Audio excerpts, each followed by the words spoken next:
World trade is going through a rough patch. On one hand, the US is pushing hard on its America First agenda, putting up barriers to protect its own industries. On the other hand, countries around the world are scrambling to keep up with the soaring demand for energy. Caught right in the middle is Canada. With its vast oil and natural gas reserves and its prime location, Canada now faces a big decision: should it stick with its long-standing trade partner, the US, or branch out and tap into the booming markets in Asia? This debate is heating up in Ottawa. The growing fear of a full-blown trade war is making Canada rethink its strategy. Relying so heavily on the US has its risks, and Asia offers massive opportunities.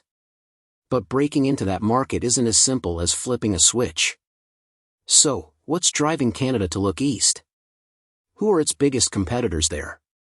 And what hurdles, like building new pipelines, setting up LNG, liquefied natural gas plants, and handling environmental concerns, stand in the way?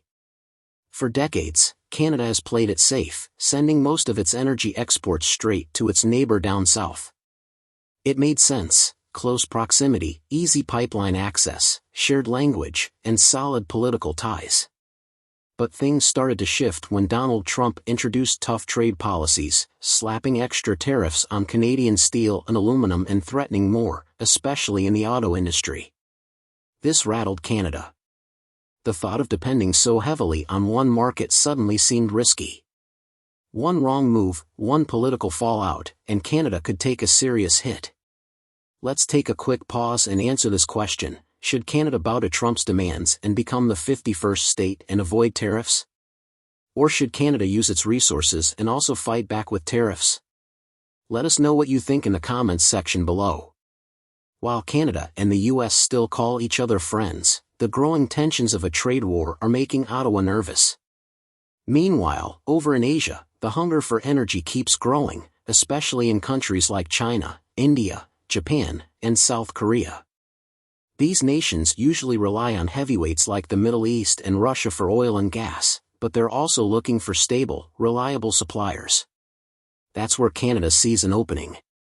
It's raising its hand, saying, "Hey, I've got what you need, and I'm a safe bet." With all the global drama, sanctions, political conflicts, and shaky alliances, Canada's reputation as a calm, predictable partner gives it an edge. And it's not just talk. Canada holds some of the largest proven oil reserves on the planet. Alberta's oil sands alone are packed with massive amounts of crude, and the country's natural gas reserves aren't too shabby either. For years, though, Canada played it simple, pumping energy straight to the US. Why look elsewhere when the closest customer was right next door? But times have changed. With Trump's tough trade policies shaking things up, think steel and aluminum tariffs and threats against the auto industry, Canada started to realize that putting all its eggs in one basket might not be the smartest move. Shifting toward Asia, however, isn't as easy as flipping a switch. One big problem?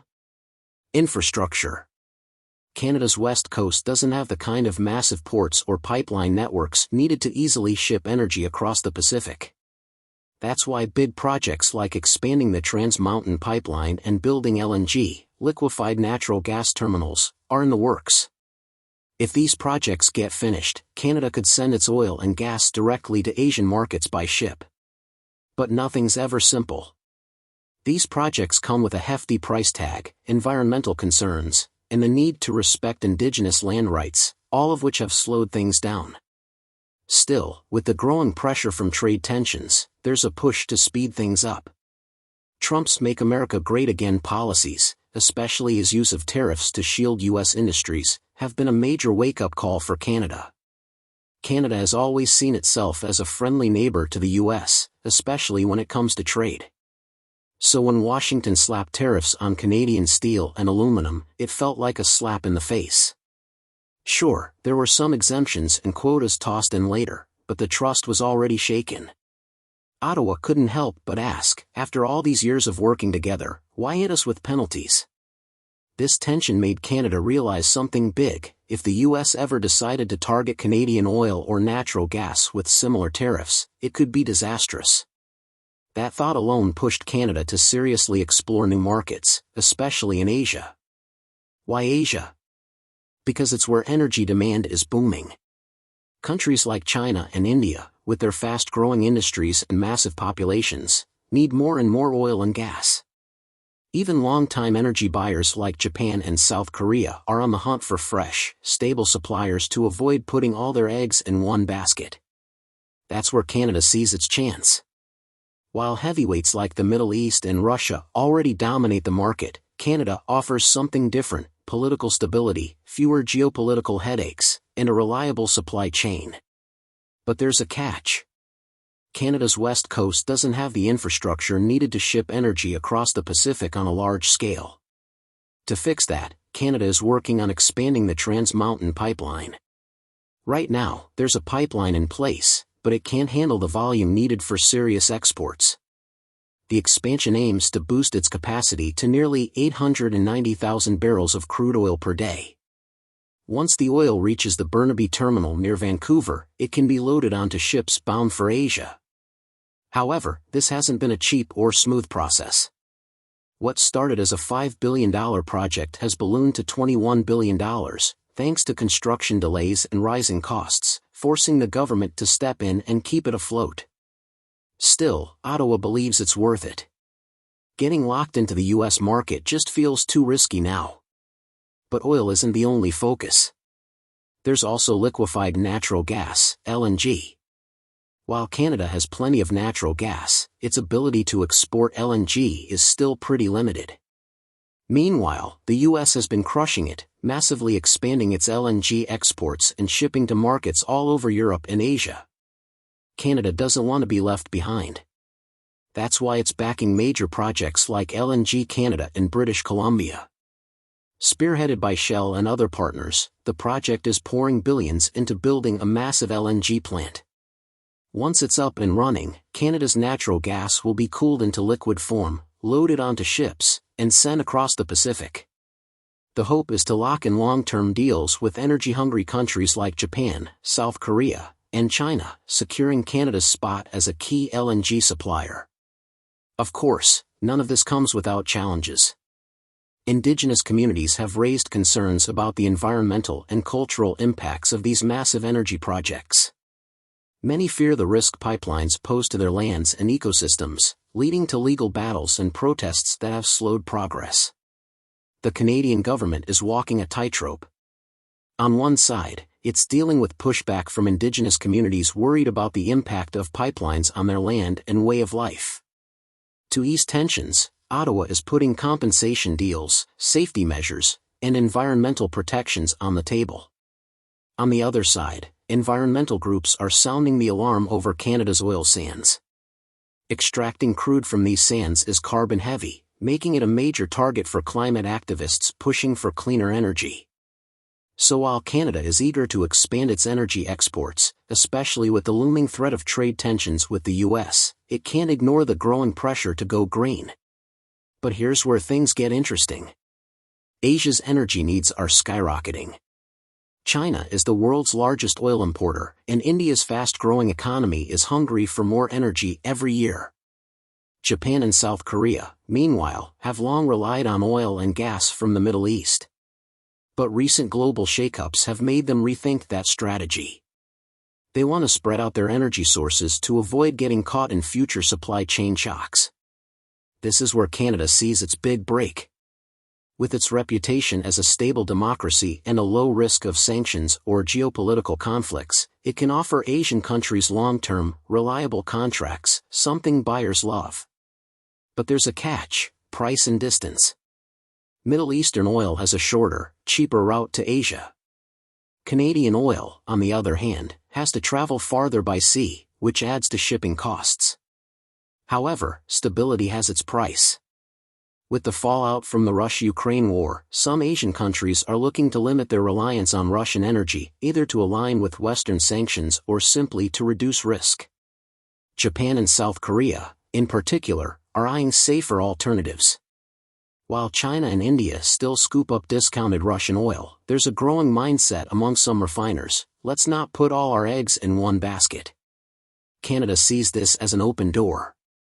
It's thinking, hey, if they want options, I can be one.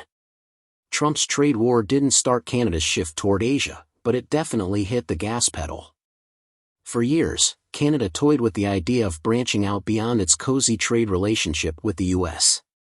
But when tariffs and threats started flying, it was like a wake-up call. The mindset shifted from "we'll get to it eventually" to "we need to move now." If Canada pulls this off, it could seriously change the game. Right now, the US buys the lion's share of Canada's energy exports. But imagine if Canada had Asia as a backup plan. If Washington ever slapped more tariffs on Canadian goods, Ottawa could turn around and say, "Fine, I'll just sell to Asia." Of course, it's not that simple for this plan to work. Canada needs pipelines, ports, and ironclad contracts with Asian buyers.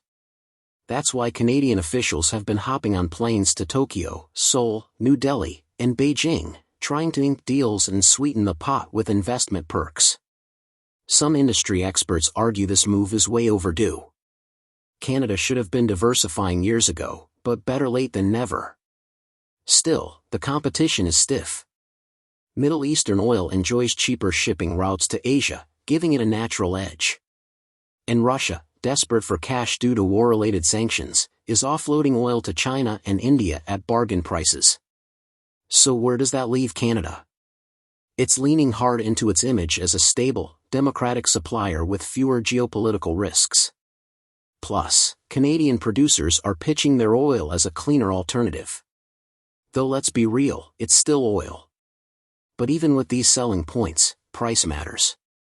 Asian buyers might still push for discounts, especially when cheaper options are just a tanker ride away. In today's energy game, politics often decide who buys what, and Canada's big selling point is its reputation as a stable, low-drama supplier. But here's the catch: Canadian oil and gas tend to be pricier than what's coming out of places like the Middle East or Russia. That's a problem when buyers in Asia are always hunting for the best deal. Plus, the world is gradually shifting away from fossil fuels toward clean energy. Coal and oil are on the decline, and while renewables are on the rise, we're not there yet. Natural gas, however, is seen as a bridge fuel in this transition, making Canadian LNG, liquefied natural gas, a tempting option for countries that need energy now but want to go greener over time. That's where long-term deals, think 10 to 20 years, come into play. Asian countries like China, India, Japan, and South Korea still need tons of energy, and Canada is hoping to lock in contracts before someone else grabs the market share. But there's another twist: America. For decades, the US has been Canada's go-to customer. Easy pipelines, friendly neighbors, simple logistics. It made perfect sense. But with the constant threat of tariffs and trade disputes, Ottawa is feeling the heat. The thinking now? We can't risk it all on the US anymore. It's time to branch out. Of course, Canada isn't about to ghost the US overnight. The American market still brings in huge profits, and it'll remain a top buyer. But if things go south, like more tariffs or political spats, Canada wants the option to say, "Fine. I'll sell more to Asia." The thing is, building the infrastructure to make that happen isn't fast or cheap. Experts say it could take 5 to 10 years before enough pipelines, ports, and LNG terminals are up and running. So this isn't a quick fix. It's a long game. But it sends a clear message: Canada's looking for options. This shift might even push Washington to cool down the trade tensions. After all, if Canada starts focusing more on Asia, US refineries could lose out on some of that reliable, affordable Canadian oil. For now, the US-Canada friendship is still intact. No one's slamming the door shut. But Ottawa's making it clear, betting everything on one market is no longer an option, especially when Asia's booming economies are eager for more energy. Once Canada wraps up its big pipeline and LNG projects, it might finally shake off its "just for North America" label and step onto the global energy stage. This isn't just about bragging rights, it's about strategy. Right now, Canada leans heavily on the US as its main customer for oil and gas. But what happens if that relationship hits a rough patch? Trade wars, tariffs, or shifting policies could leave Canada in a tough spot. That's why Ottawa is thinking ahead. if things get messy with the US, we'll have Asia waiting in the wings. And there's plenty of demand in Asia. Countries like China, India, Japan, and South Korea are always on the lookout for stable energy suppliers. Canada, with its democratic stability and massive reserves, fits the bill. Of course, this isn't a risk-free plan. Building massive pipelines and LNG terminals comes with hefty price tags, environmental concerns, and debates over indigenous land rights. Plus, geopolitics is always unpredictable. But for Canada, having a backup market could be a game-changer, especially when U.S. trade policies become unpredictable. This whole shift gained momentum during the Trump era when tariff threats and NAFTA renegotiations put Canada on edge. Suddenly, the idea of not putting all our eggs in one basket became more than just talk, it became a serious plan. But here's the big question, can Canada actually pull this off? Or will all the logistical headaches, high costs, and environmental hurdles keep it grounded? And if they do succeed, how will Washington react? Will the US brush it off or start worrying about losing its neighbors' energy supplies to Asia? What do you think? Could this move rattle the close energy ties between Canada and the US? Or is it just another strategic backup plan? Let us know what you think in the comments section below. If you enjoyed this video, be sure to hit that like button, and don't forget to subscribe.